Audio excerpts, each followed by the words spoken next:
Hello YouTubers! Hello mga friends here on the world! Welcome back to my channel.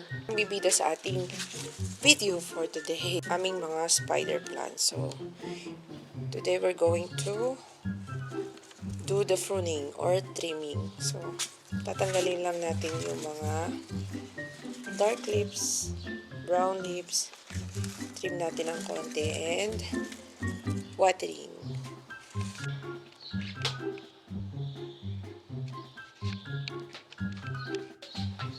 Tanggalin natin yung mga brown leaves. You want to help Mama to take off the brown leaves? You can sit here. Take off like this. See this? You have to take this off. Not those. Not those. Not the green one. No. This, like this. Okay. Good job. Another one. Good job. Here. You can put it here. Ayan. Which one? That one. Yeah, we're going to water them. Yeah, but you have to be careful. Hold the pot, okay? Good job. Water it. Not too much. Good job. Okay? Careful.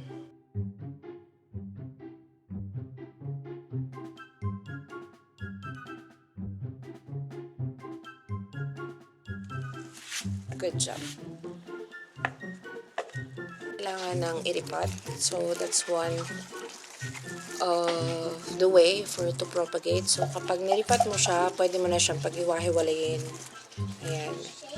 Siyang ilagay sa loob ng bahay na merong may stand kasi nga merong mga maliliit na tumutubo. Dito nag-start yung flowers. Tanggalin natin to. As you can notice na meron siyang ganito. Ayan. This one, you can cut it and plant it. So, this is how you propagate spider plants. One is maglipating and then pag-iwahiwalayin. So, this is the second one. So, ito nyo, may roots na siya. So, ito yung nakahang. Ayan. See? Cute. So, i-cut nyo lang. Wala akong cut nyo lang or just do this. And this, you can plant it. Palit lang natin. Ito.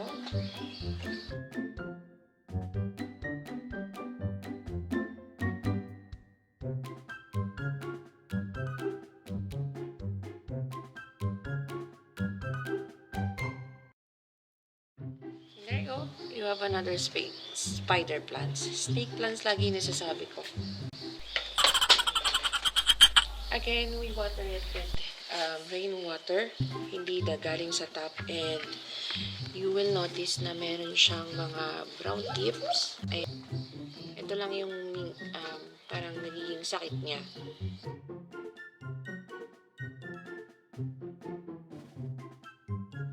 And green, merong white. So, ito pure green lang. See, this, hindi pa siya ganun katagal pero meron na siyang, yan, 1, 2, 3, 4. 4? For propagate. Ayan. Cute. Natin. Ayan. Lang for today, guys. And I will think what else can we share to you maybe tomorrow. Sana matapos na ang lahat ng ito. Na stay home kasi syempre gusto ko din bumili ng soil for the others para makapag-propagate ako ng madami. And marami akong plans to propagate for propagation.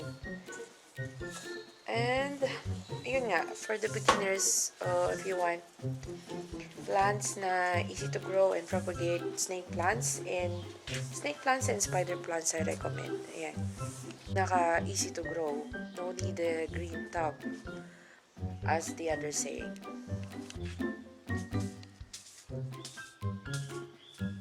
Yeah. Isa. I have the pure green. Ayan. No need ng repotting kasi malaki na yung roots niya. Kailangan pag-iwahiwalayin na din. Look.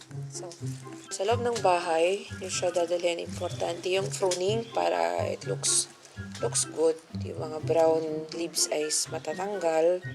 Ayan, so, ayan o, diba? Pwede na itong pagtanim. Grow, I think, 2.5 and 3 feet. Both diameter and length. Diba, kung talagang mas healthy yung soil at naalagaan nyo ng dilig. Ayan, no direct sunlight para sa mga spider plants. Kaya, dito yun. So, dun ko siya sa dulo ilalagay. Ayan, maganda siya na naka-hang. Guys, or kaya may stand. Pwede sa living room. Ayan. Or kung saan may space, may konting light, ayun, pwede siya. Babalik na natin siya doon kasi tapos na nating diligan at i-trim. Meron pa siya dito.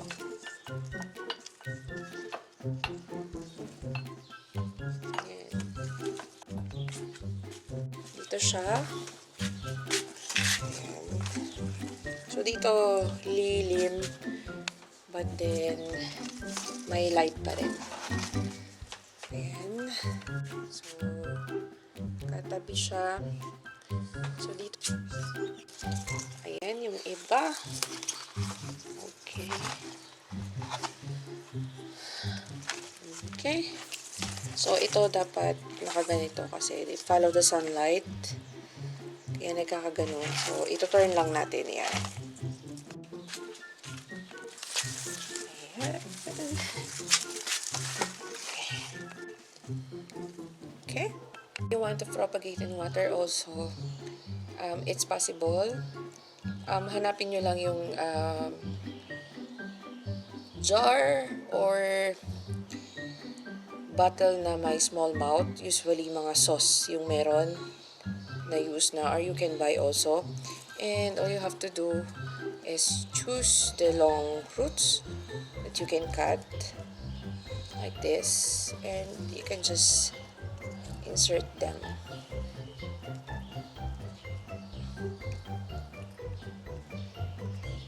Just insert them like that.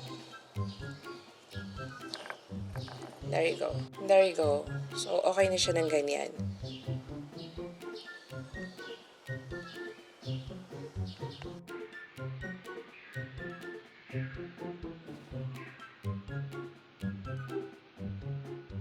So, ayan, ibalik ko na siya. And tapos na nating diligan and yung pruning. Pruning is trimming lang. Importante yun kahit once in a while, tatanggalan natin din siya ng yung mga excess brown leaves. Yan. And ano pa ba? Yung watering, important din. So, for those who are beginners na gusto magtanim ng mga halaman, I will recommend yung spider plants and yung snake plants kasi they are easy to grow and propagate. Yun, mabilis lang silang dumami. Ayan. Ano pa ba? Thank you so much. Salamat sa iyong time, sa panonood sa aking video. And keep on following my videos. Travel videos also. But for the meantime, we're gonna video more on planting. So, promoting the stay home activity.